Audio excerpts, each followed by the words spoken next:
Welcome back, listeners, to Sandman Stories Presents, a folklore podcast where I read you to sleep or until the next story. I'm your host, Dustin. If you want more Sandman, I have extra stories that are too spicy for the main feed, available on my Patreon. You can join at the free tier and get everything. And thank you to Alana for being the newest member. And happy late birthday to myself, the 15th. Today we are back in the book of Indian folklore written down by Alice Dracott. In the first story, a smart woman outwits a thief. In the second, we find three wise boys who have to solve the mystery of the stolen ruby.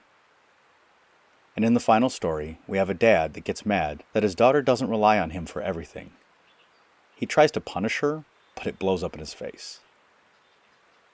Okay, let's begin. The Bunniah's Wife and the Thief. A Bunniah, or merchant, lying awake one night, saw a thief enter the room, so he whispered to his wife, "Wife, wife, a thief is in the room. What are we to do?" Now his wife was a very clever woman, and she replied, "Why are you waking me? I was having such a fine dream." "What did you dream?" asked her husband. "I dreamt that I had 3 fine sons, and their names were Mugwani, Haji, and Chor." The last name means thief. "What silly names," said the Bunniah. "How could you call out to them?" "By their names, of course," she replied. "But how would you call Chor? If it happened to be at night, what would people think?" "Why, I would call him like this, loudly, 'Chor! Chor!'" And she jumped up and ran out of the room, followed by her husband, the two of them calling "Chor! Chor!" as loudly as they could. The thief, thinking they were only pretending, remained silent under the bed, waiting for their return. They soon came back with a number of friends who caught the thief and took him away to prison. The end.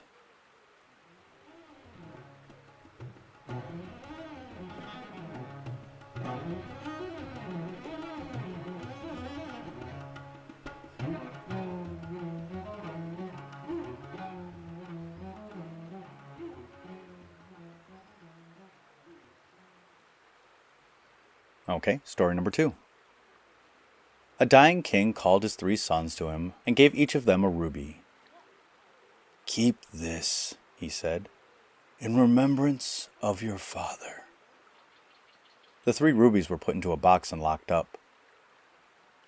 Sometime afterwards, on opening the box, only 2 rubies were found in it, and the third one was missing. Now the 3 sons knew that had a thief been there, he would have helped himself to all the stones. So they said to themselves, "One of our friends has done this. Let us go and tell the priest." So they started off together, and on the way they met a man who said, "Friends, have you seen my camel?" "Was it blind?" asked the eldest brother. "Yes," said the man. "Had it no tail?" asked the second. "You are right," said the man. "Was it carrying vinegar?" inquired the third. "Yes," replied the man. "Did you see it?"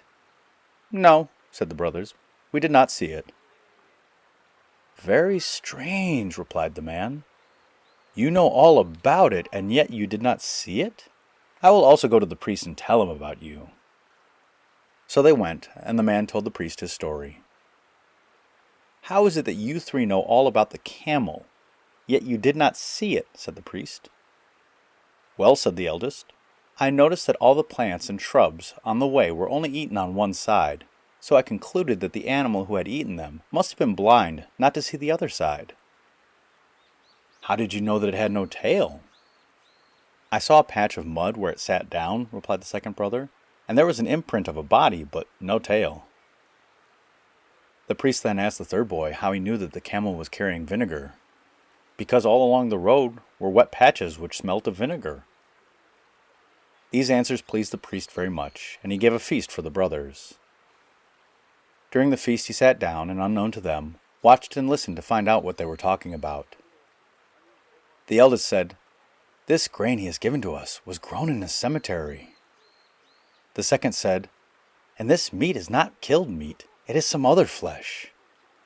The youngest said, "The priest himself is a villain." The priest ran out and caught the man who had sold him the grain.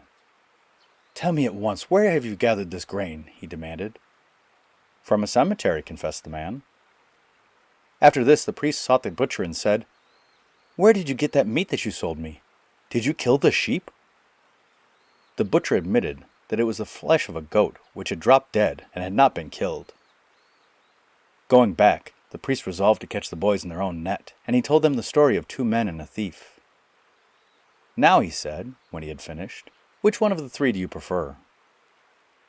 The eldest boy said he liked the one man, and the second said the other, but the third preferred the thief.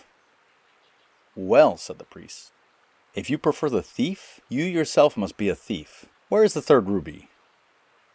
On this, the boy confessed that he had stolen it, and taking it out of his pocket, restored it to his brother. The 3 went home together and lived happily ever after. The end.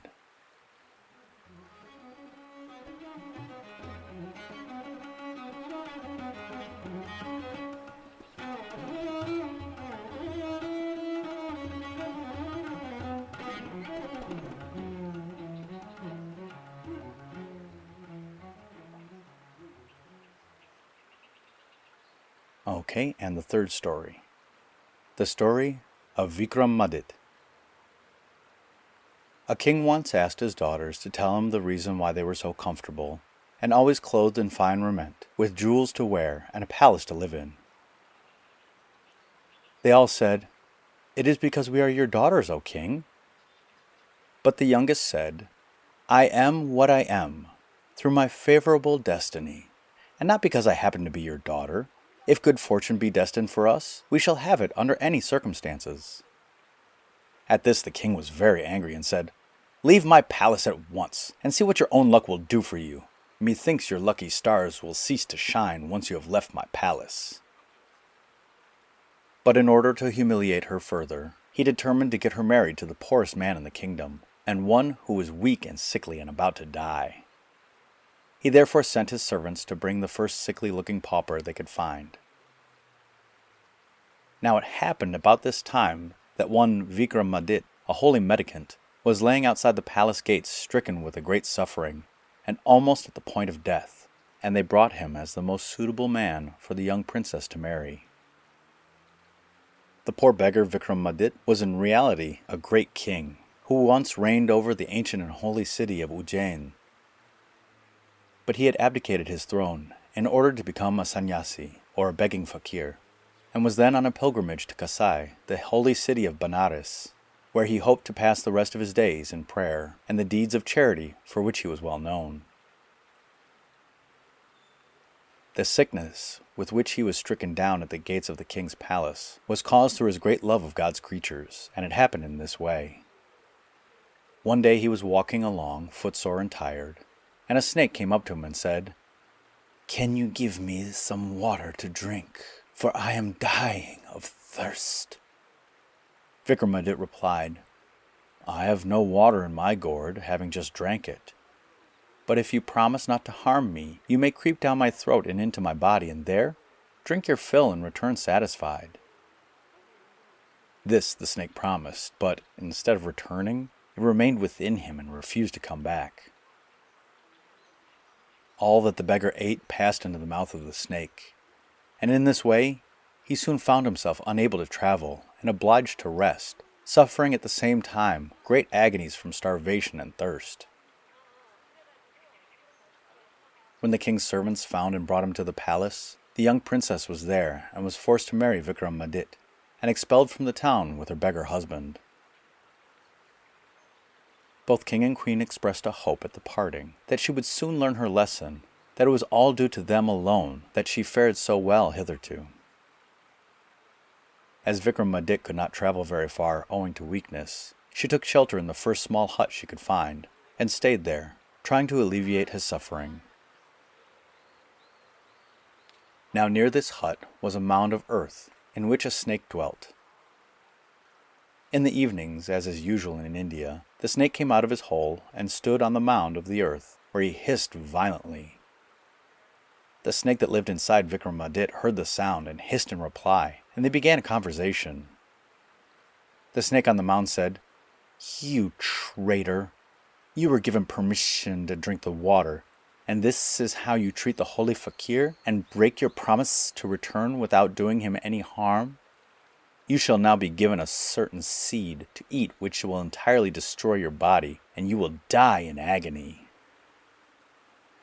The other snake replied, "You miser, you dog in the manger, who live over a mound beneath which lies vast treasures and priceless jewels.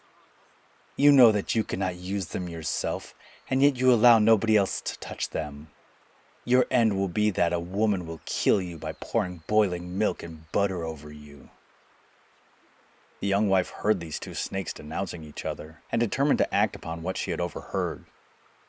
When leaving her father's house, she managed to hide on her person a small pearl ring, and this she now pawned for a small sum of money, and purchased milk and butter. Warming these to a boiling point, she went over at midday and poured them into the snake's hole in the mound. She also sought the seed which would kill the snake her husband had swallowed, and gave it to him to eat. Thus both snakes were killed, and all danger from them ceased to exist. Vikramadit, after destruction of the snake, improved rapidly, and soon regained his health and strength. The young wife now turned her attention to the mound of earth, beneath which lay buried treasures. She employed a few men to dig, and as soon as they unearthed several guruas, or earthen vessels, full of priceless gems. With these she went away, and very soon founded a great city, over which she made her lord king. Thus Vikramadit once more reigned as a king, and no queen was more famous than the young princess who had been so cruelly cast adrift by her father. The old father heard of this new king, and of all the riches and splendor of his court and queen, and he sent men to inquire if it were really true that his daughter was really as great as people had reported. The men returned and said, "O king, her riches, the magnificence of her palace and court, surpass all we have heard. She is indeed a great queen, and has founded a mighty city." Then the king owned his mistake and said, "My daughter was right when she said her greatness was due more to her individual luck than to the mere fact that she happened to be born my daughter. For has she not, in spite of all my ill treatment of her, risen to be queen, not of a small kingdom such as mine, but of a world-renowned kingdom?" The moral of the story is, thy kismet is thy fate. When that is good, then most unfavorable circumstances or the deepest gloom cannot prevent it asserting itself. The end.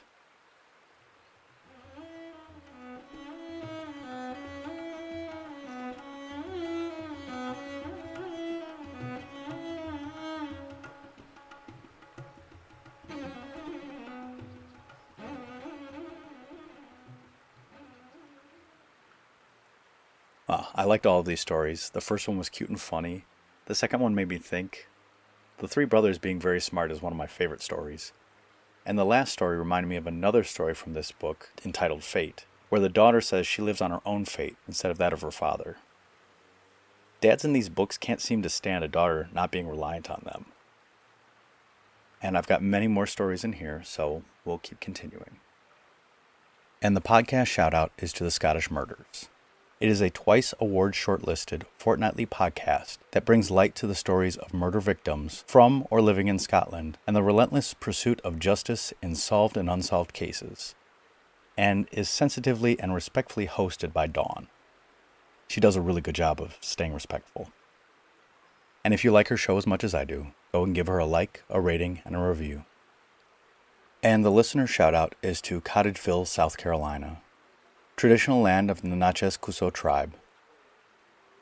First written of in 1670, they have lived by the Edisto River for so long that they were referred to as the Edisto Indians. The current population of the town is 711 people as of 2023. In 2011, the former mayor had a confrontation with the sheriff that ended with the former mayor dying. The police officer had been fired from 4 previous positions.